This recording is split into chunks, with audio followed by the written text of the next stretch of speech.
Aujourd'hui, beaucoup de personnes utilisent l'intelligence artificielle pour pouvoir créer des applications. Sauf qu'il y a une énorme différence entre l'utilisation que peut faire un développeur débutant et l'utilisation que peut faire un développeur senior. Dans cette vidéo, je t'explique tout au sujet de cette différence majeure.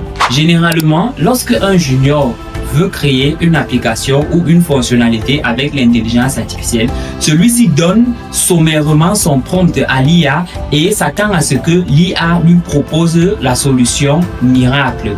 Ce qui en soi n'est pas mal, mais sauf qu'il y a un problème.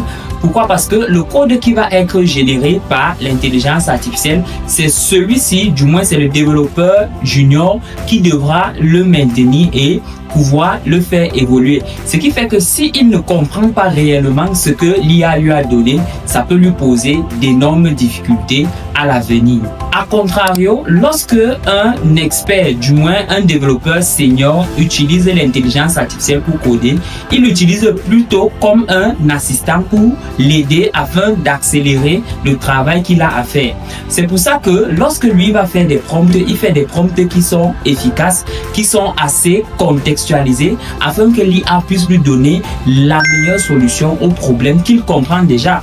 Parce que lorsque un développeur junior demande à l'IA de lui poser la solution, généralement, il ne comprend pas réellement le problème qu'il veut résoudre. Or, l'expert comprend le problème et il peut savoir comment orienter l'intelligence artificielle afin que celle-ci lui donne la meilleure solution.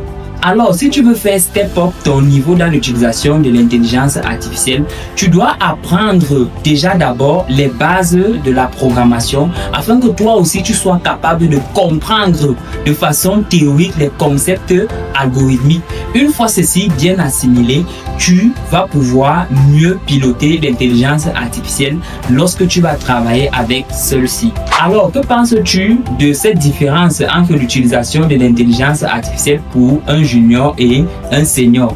Donne-nous ton avis en commentaire et surtout abonne-toi, like et partage cette vidéo à d'autres personnes.